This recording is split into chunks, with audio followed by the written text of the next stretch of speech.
અમદાવાદ પૂર્વના વસ્ત્રાલ વિસ્તારમાં આવેલા પુષ્કર સ્કાય પરિવાર દ્વારા તુલસી વિવાહનું ભવ્ય આયોજન સંવત 2082ની કાર્તિકી ચૌદસને તારીખ 4/11/2025 મંગળવારના રોજ ભવ્ય ઉજવણી કરવામાં આવી હતી। વિવિધ માંગલિક પ્રસંગો જેમાં લગ્ન લખવાનો પ્રસંગ તારીખ 2/11/2025ના રોજ રખાયો હતો। તારીખ 3/11/2025ના રોજ ભવ્ય રાસ ગરબાનું આયોજન કરાયું હતું અને તારીખ 4/11/2025ના રોજ સવારે ગણેશ સ્થાપન, ગ્રહ શાંતિ જેવા માંગલિક પ્રસંગો ઉજવવામાં આવ્યા હતા।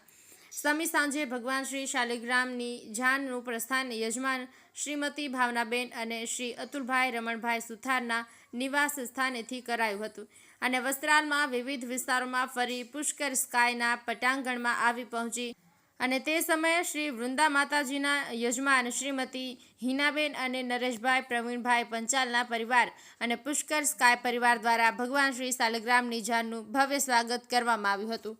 હિતેશ ઠક્કર, અમદાવાદ। પ્રતિકભાઈ, શું આયોજન કર્યું છે? કઈ જગ્યાએ આયોજન છે? આ આયોજન પુષ્કર સ્કાય સોસાયટીમાં છે।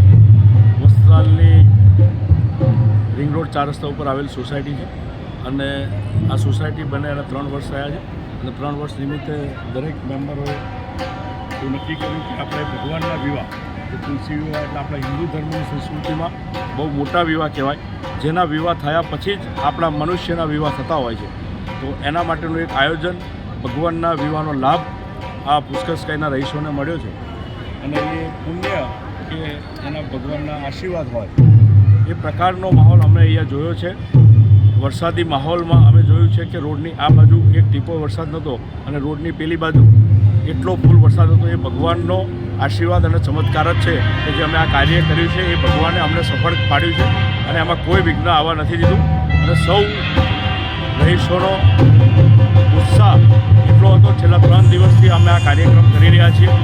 રોજ રાત્રે 2-3 વાગ્યા સુધી પ્રોગ્રામો ચાલતા હોય છે અને એક આપણા ઘરે જે વિવાહ હોય એ જ પ્રકારના વિવાહ ભગવાનના આશીર્વાદથી કર્યા છે અને સૌ કમિટી મેમ્બર અને સૌ રહીશોનો અહીંયા સૌથી સાથ સહકાર મળ્યો છે અમને અને સરસ મજાનું એક કાર્ય કરવાનું આ સૌભાગ્ય અમને પ્રાપ્ત થયું છે।